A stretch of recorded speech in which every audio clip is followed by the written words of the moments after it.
예. 이기곤 장관께서 이번 법안 중에서 경영계 요구는 하나도 들어가지 않았다라고 조금 아까 얘기를 하셨는데, 이게 조금 이해가 안 가는 게 14일 날 기자회견 하시면서는 경영계가 원하는 것을 100으로 하면 한 40 정도도 안 한 것이다라고 얘기를 했습니다. 그런데 제가 이걸 좀 찾아보니까 규제 기요틴이라 그래서 2014년 말에 당시 재계가 요구했었던 규제 단두대에 올려달라고 하는 내용 중에서 노동부에 해당되는 내용이 12건이었습니다. 하나하나 읽어드리겠습니다. 기간제 사용기간 규제 완화, 파견업종 및 기간 규제 완화, 근로시간 단축 규제 유연화, 업무 성과 부진자에 대한 해고 요건 확대, 취업규칙 불이익 변경 요건 완화, 경영상 해고 요건 완화, 대체근로 사용 제한 규제 개선, 통상임금 부담 완화, 임금 피크제 법제화, 그리고 나머지 3개가 외국인 근로자 고용제도와 관련한 것인데요. 이렇게 합쳐서 12개입니다. 외국인 근로자 고용제도 개선하는 것을 하나로 딱 이렇게 그냥 뭉쳐버리면 10개라고 볼 수 있는데, 10개 중에서 노동부가 제도로, 법안으로 또는 지침으로 해가지고 소원 수리를 해주신 게 7건입니다. 그러면 12개 중에 7건이라 그래도 50%는 넘고요. 10개 중에 7건이면 70%가 해당이 되는 건데, 뭘 하나도 안 했다 또는 40도 안 됐다 이렇게 하시는 거는 좀 안 맞죠.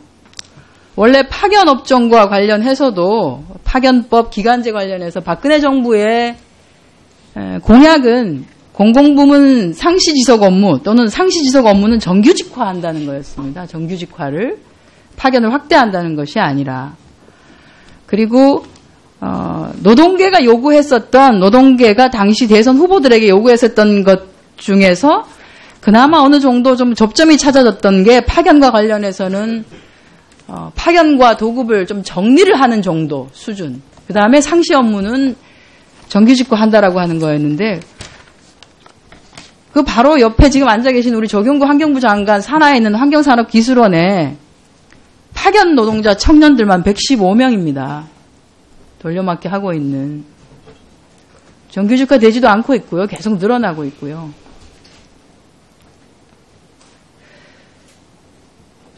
일곱 개 기간제, 파견업종, 근로시간 단축, 업무성과 부진자 해고 요건 확대나 취업규칙 불이익 변경, 이걸 통해서, 지침을 통해서 통상임금, 임금 피크 법제화까지, 법제화는 아니라 지침 안에 포함해서 취업규칙 변경을 용이하게 하는 방식으로 해서 한 것이 7건인데, 이거 사실은 파견법과 관련한 내용만 아니었으면 19대 때 어느 정도 접점도 찾아졌지 않습니까? 나머지 3개 법에 대해서는.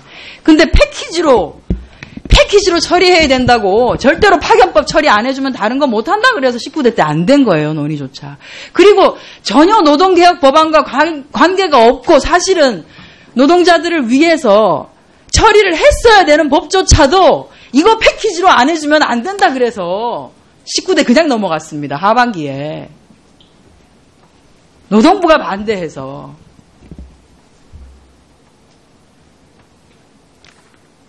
현대자동차하고 관계없다고요. 현대자동차가 사내어청 노동자 근로자 지휘 확인 소송 승소한 게 1심이 2014년 9월 29일이고 대법 판결 받은 게 2015년 2월 27일입니다. 현대자동차 회장이 저희는 노사관계가 어렵습니다라고 했을 때 정규직 노사관계를 말하는 게 아니에요. 불법 파견과 관련된 부분이 사내하청 노동자 근로자 지휘 확인 승소를 하고 나면 향후 불법 파견, 전부 불법 파견인데 이거 다 어쨌든 정규직화 해야 되고 향후에 어쨌든 또 해야 되는 사람들 그거 해결할 방법 없으니까 파견법이 정리가 돼야 되는 거죠. 파견법이 정리가 돼야지만이 앞으로가 어쨌든 무슨 탈출구가 생기는 거죠. 그래서 그 얘기 한 거고, 박근혜 대통령이 피를 토하면서 파견법 통과시키라고, 파견 노동자들 메틸알코올 잘못 써가지고 눈 멀어가고 뇌신경 손상당해서 그냥 중환자실에 누워있을 때 대통령이 저기 안산 가셔가지고 파견법 통과시키기 위해서 피를 토하라고, 국회에서 피토하라고 그랬습니다. 이게 재계 소원수리. 왜 그렇게 재계의 소원수리를 들어줘야 됐나요?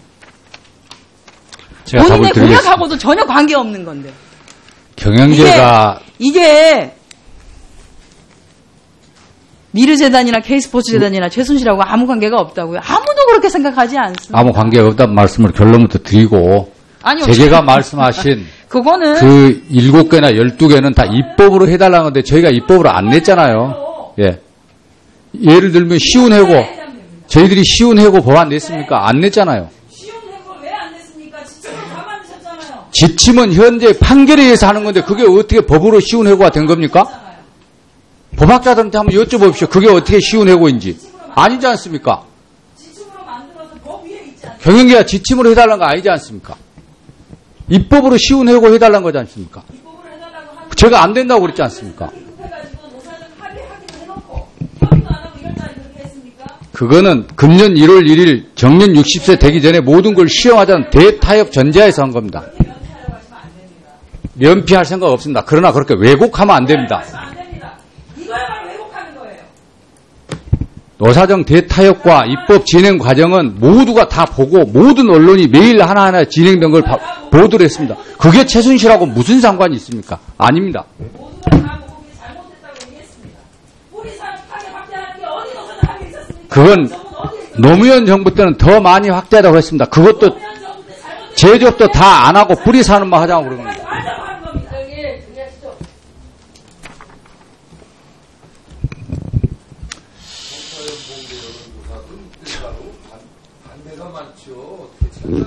최근에 최순실 사태 이후에 모 석관 언론사에서 국정과제 핵심하고 정부 지지 이런 걸 다 물어봤는데 거기에서 59%, 56%대 39%로 나왔습니다. 제가 알기로.